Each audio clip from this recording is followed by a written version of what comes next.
Halo semuanya, perkenalkan nama aku Farusana Isna dari 10A absen 11. Di sini aku mau ngejelasin tentang sejarah Mataram kuno. Nah, sebelum itu kita akan membahas latar belakangnya kerajaan Mataram kuno. Nah, Mataram kuno atau Mataram Hindu merupakan sebuah sebutan untuk dua dinasti, yaitu dinasti Sanjaya dan dinasti Selindra yang berkuasa di Jawa Tengah bagian selatan. Dinasti Sanjaya yang bercorak Hindu didirikan oleh Sanjaya pada tahun 732. Beberapa saat kemudian, dinasti Selendra yang bercorak Buddha Mahayana didirikan oleh Banu pada tahun 752. Kedua dinasti ini berkuasa berdampingan secara damai. Nama Mataram sendiri pertama kali disebut pada prestasi yang ditulis di masa Raja Balitung. Kerajaan Mataram kuno ini tuh diperintah oleh tiga dinasti, yaitu Wangsa Sanjaya, Wangsa Isyana, dan Wangsa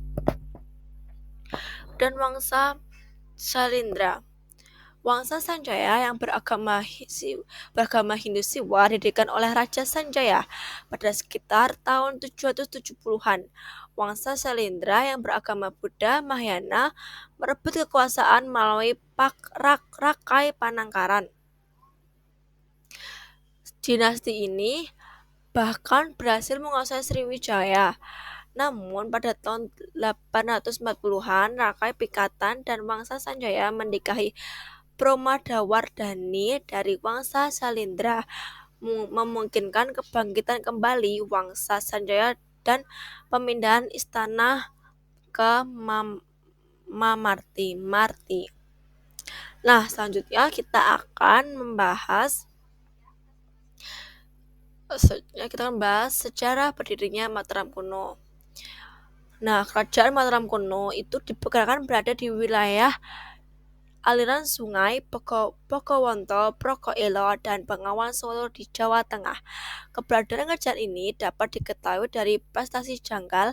Prestasi berangkatan 732 Masehi ini menyebutkan bahwa kerajaan itu pada awalnya dipimpin oleh Sanah. Setelah kematiannya, tampuk kekuasaan dipegang oleh keponakannya, Sanjaya. Pada masa pemerintahan Sri Maharaja Rakai Panangkaran, berdiri pula sebuah dinasti baru di Jawa Tengah, yaitu dinasti Selendra yang beragama Buddha. Perkembangan kekuasaan dinasti tersebut di bagian selatan Jawa Tengah menggeser kedudukan dinasti Sanjaya yang beragama Hindu hingga ke bagian tengah Jawa Tengah. Nah, untuk memperkuat kedudukan Wangsa Sanjaya dan Wangsa Selindra itu bergabung melalui pernikahan Pramodarwadhani yang tadi kita udah bahas dengan Rakai Pikatan Sanjaya. Mataram kuno dikenal dengan pembangunan candi Hindu dan Buddha seperti Candi Borobudur oleh Samartungga dan Candi Prambanan oleh Rakai Pikatan. Raja Sanjaya sebagai pendiri kerajaan digantikan oleh Rakai Panangkaran yang memperluas wilayah hingga kerajaan Galuh dan Melayu. Berbagai candi dibangun seperti Kalasan, Sewu, Mendur, dan Borobudur. Setelah Rakai Panangkaran berturut-turut berkuasa Rakai Warak, Rakai Garung, dan Rakai Pikatan yang menghidupkan kembali budaya Hindu dan memperluas kekuasaan ke Jawa Timur. Setelah Rakai Pikatan, pemerintah jatuh ke Rakai Kayuwangi, di mana terjadi konflik internal dan awal kemunduran Mataram kuno. Pada masa Rakai Pawa, kekacauan semakin parah hingga Empu Sindok memindahkan ibu kota ke Jawa Timur dan mendirikan dinasti Isyana, mengakhiri era Mataram kuno di Jawa Tengah.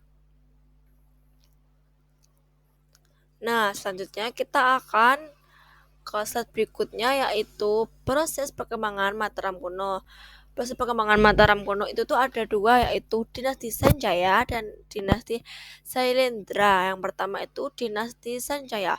Istilah Wangsa Sanjaya diperkenalkan oleh sejarawan Dr. Bosch dalam karyanya Sriwijaya Desa Lindra Wasmah Ende Sanjaya Wamasa 1952.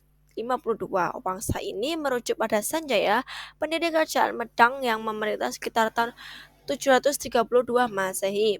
Berdasarkan prestasi Canggal 732 Masehi, Sanjaya adalah penerus Raja Sana menganut agama Hindu Siwa dan mendirikan pusat pemerintahan baru.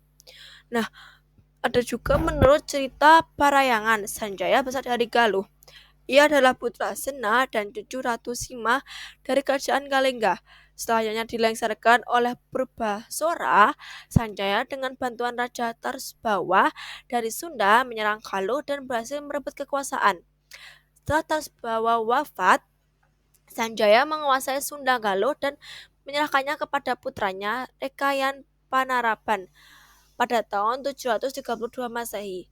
Di Kalingga, Sanjaya berkuasa selama 22 tahun sebelum digantikan oleh putranya Rakai Panangkaran dari pernikahan dengan Dewi Sudiwara. Namun Rakai Panangkaran kemudian dikalahkan oleh Wangsa Selendra dari Sumatera sebagaimana disebut dalam prastasi Kalasan yang menyatakan bahwa Raja Selendra memerintah Rakai Panangkaran untuk mendirikan Candi Kalasan. Nah, yang kedua itu ada dinasti Salindra. Kerajaan Medang atau Mataram kuno dianggap diperintah oleh dua wangsa, yaitu Wangsa Salindra Buddha dan Wangsa Sanjaya Hindu. Menurut teori Bosch, Wangsa Salindra awalnya dominan di Jawa Tengah, sementara Wangsa Sanjaya berada di bawah pengaruhnya. Namun, teori Batijaraka menolak teori ini dan menyatakan bahwa hanya ada satu wangsa, yaitu Salindra, di mana Sanjaya dan keturunannya termasuk di dalamnya. Nah, menurut menurut Bujari, Wangsa Selindra awalnya memuja Siwa sebelum beralih ke Buddha Mahayana di masa Panangkaran. Raja-raja Salindra disebut dalam prasasti Likor, Nalenda, dan Kulrak. Sementara raja-raja Sanjaya disebut dalam prasasti Cangka dan Mantayasi. Peninggalan bercorak Buddha umumnya berada di Jawa Tengah bagian selatan, sedangkan Hindu di bagian utara.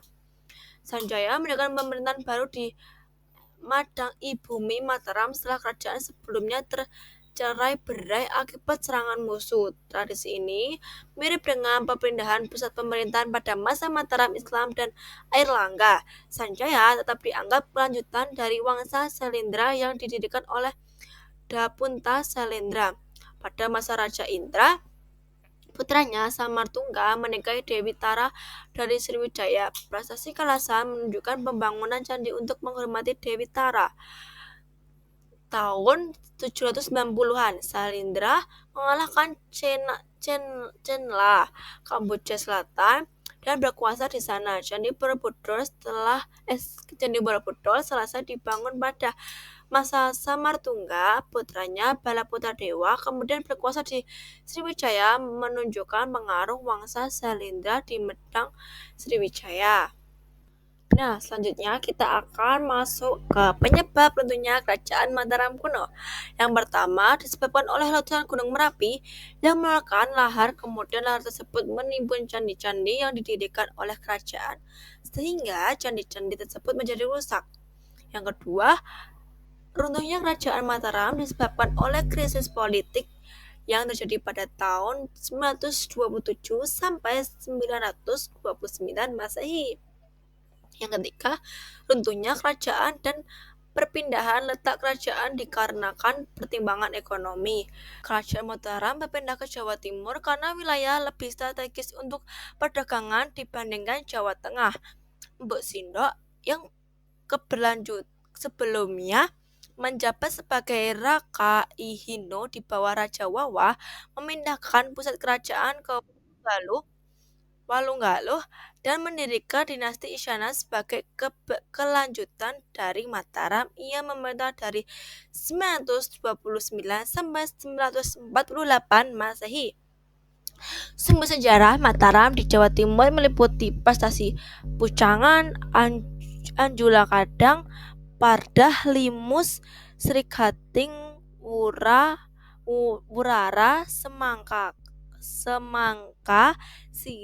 Silet, Trun Hayang, dan Gandum Kuti. Prestasi Gandum Kuti mencatat penyerahan tahta oleh Airlangga kepada sepupunya Samarwijaya.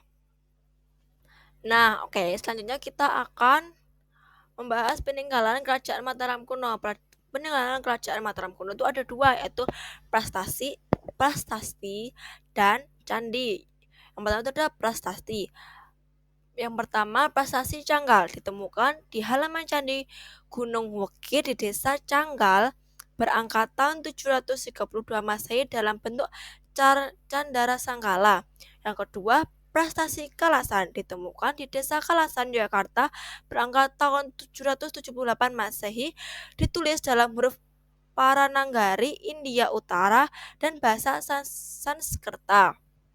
Ketika Prasasti Mantayasih ditemukan di Mantayasih Kedu, Jateng berangkat tahun 907 Masehi yang menggunakan bahasa Jawa kuno. Isi dari prestasi tersebut adalah daftar silsilah raja-raja Mataram yang mendahului Baliti, yaitu Raja Sanjaya, Rakai Panangkaran, Rakai Panunggalan, Rakai Warak, Rakai Garung, Rakai Pikatan, Rakai Kayuwangi, Rakai Watu Malang, dan Rakai Watukara Daya Balitung. Untuk itu, prestasi Matashi Kedu ini juga disebut dengan prestasi Belitung. Yang keempat, prestasi Kelura ditemukan di Desa Prambanan berangkat tahun 782 Masehi, ditulis dalam huruf Pranagari dari bahasa Sanskerta. Isinya menceritakan pembuatan arca Manjusri oleh Raja India yang bergelar Sri Sangga Ramadhanajaya. Nah, selanjutnya peninggalan kerajaan Mataram kuno yang kedua itu candi-candi. Nah, candi ini dibedakan menjadi dua, candi Hindu dan candi Buddha. Candi itu pertama yaitu ada Candi Gatotkaca berlokasi di Dieng dekat Candi Arjuna, dinamai oleh tokoh Mahabharata.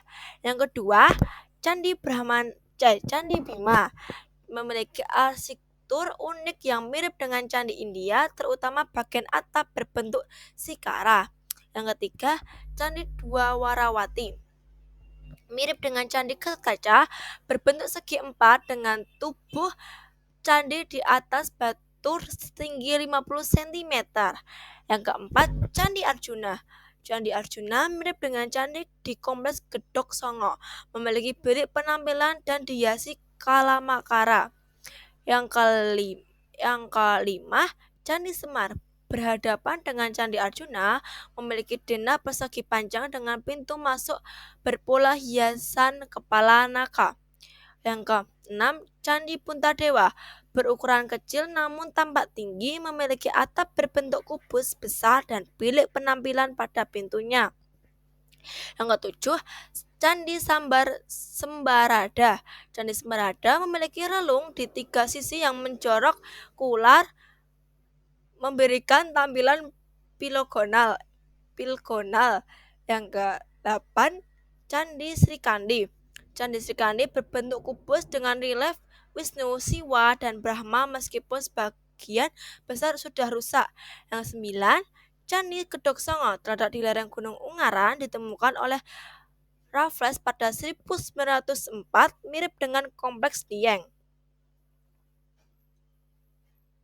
Nah, yang selanjutnya ada Candi Buddha. Yang ke-10, Candi Sari berfungsi sebagai vihara untuk para biksu, memiliki arsitektur mirip Candi Plausan dengan stupa di atasnya. Yang ke-11, Candi Mendut didirikan pada masa Raja Indra dari Wangsa Shailendra, disebut sebagai Wenuwana hutan bambu dalam prestasi Karangtengah 824 Masehi. Yang ke-12, Candi Sewu, kompleks Candi Buddha terbesar kedua setelah Borobudur, lebih tua dari Candi Prambanan, awalnya memiliki 249 candi. Yang ke-13, Candi Pawon terletak antara Candi Mendut dan Borobudur, diduga sebagai tempat perabuan. Yang ke-14, yang terakhir, Candi Borobudur. Candi Buddha terbesar di dunia, dibangun pada abad ke-8 oleh Wangsa Shailendra, memiliki 2.670 relief dan 504 arca Buddha. Nah, kita sudah mau memasuki terakhir penjelasan dari Kerajaan Mataram Kuno, yaitu daftar pustaka. Daftar pustaka, saya ambil dari Google, yaitu makalah Kerajaan Mataram Kuno.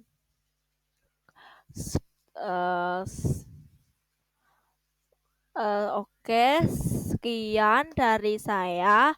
Terima kasih sudah mendengarkan penjelasan dari saya. Semoga bermanfaat. Terima kasih.